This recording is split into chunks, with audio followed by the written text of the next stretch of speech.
una po is pagkadulas. Oo. Pagkadulas. Then, pangalawa po is choking.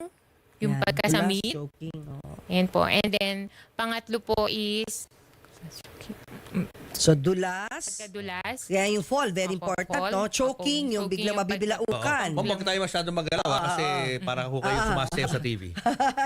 Ayan, ala, steady lang. Kaya Steady lang. hinawakan ko na nga. Huwag ka Sige po, ba? tuloy niyo po, tuloy niyo po. Steady lang, steady lang.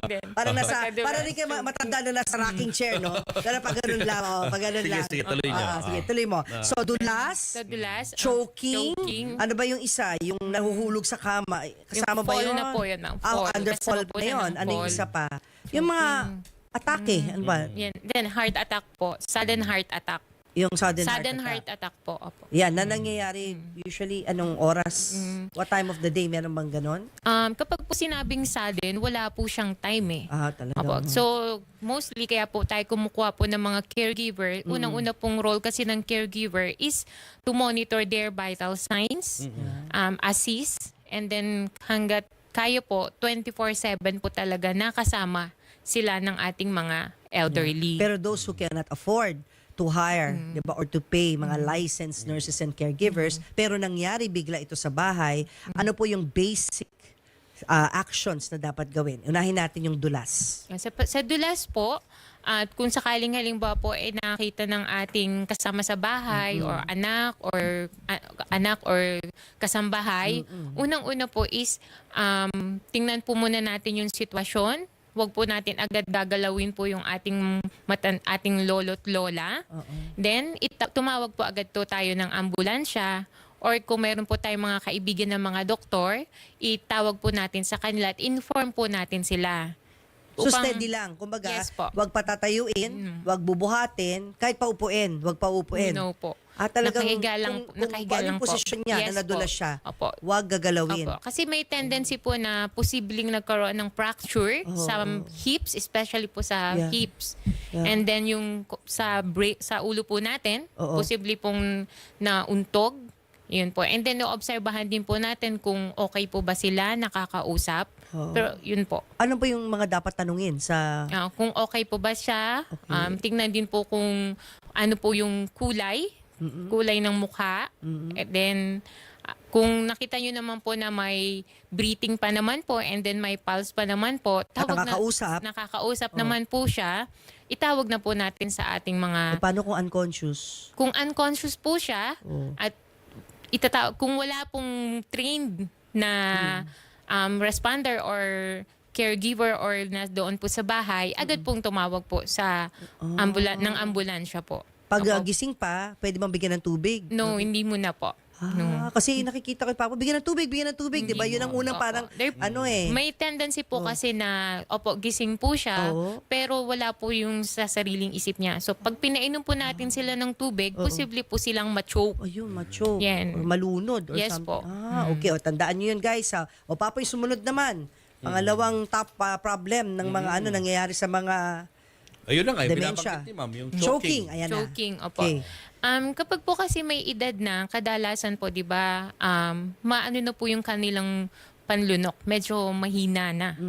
So, mas madalas po na kahit sa tubig lang is masamid po sila.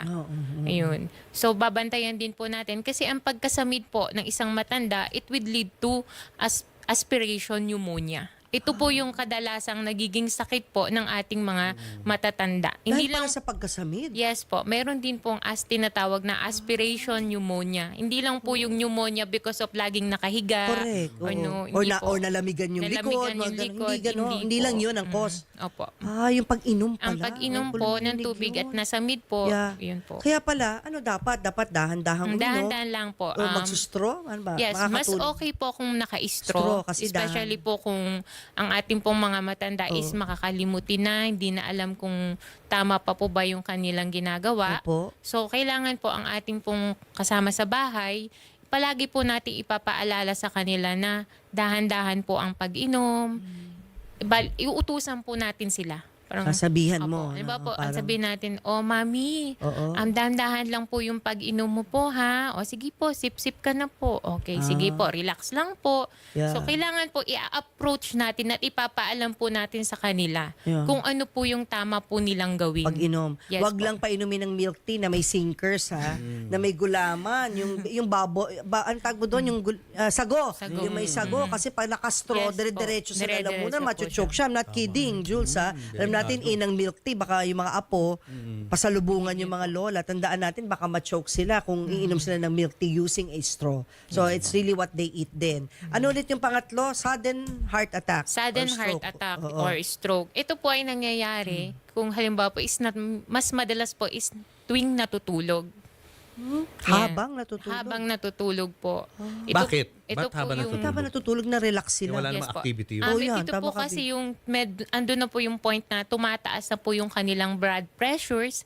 Dili, kahit tulog? Yes tumataas po. ang blood Totoo yun. pressure? Ako nga minsan pag nagigising ako, mas mataas yung blood pressure ko sa umaga kaysa sa araw, buong araw. Akala ko pag tulog, relax. So dapat yung blood Hindi. pressure mo, ganun. Kasi Doon mataas. sa gabi po kasi lahat ng functions ng katawan natin, dun po sila nagtatrabaho. Oh yeah, to Yes. repair the body Yes. cells. Oo. Na-overwork minsan, po. no? Overwork. Oh, Ano yun, ngayon ang food for gagawin? thought yan, ha? Oo nga. Na kapag gabi pala, habang natutulog, o madaling araw. O kaya maraming Pwedeng atakihin inatake sa sa puso. madaling araw Yes or po. early morning, ganun. Ano ngayon ang gagawin? Kung malayo ospital, tatawag pa, pero nakita mo na ganun na yung matanda or senior sa buhay mo, anong dapat gawin? Kung meron naman pong proper training to do the CPR or response to emergency, pwede naman po natin silang gawin yon. Pero kung wala po, ang magagawa lang po talaga natin is ang tumawag po ng ambulansya or dalhin po talaga sa ospital.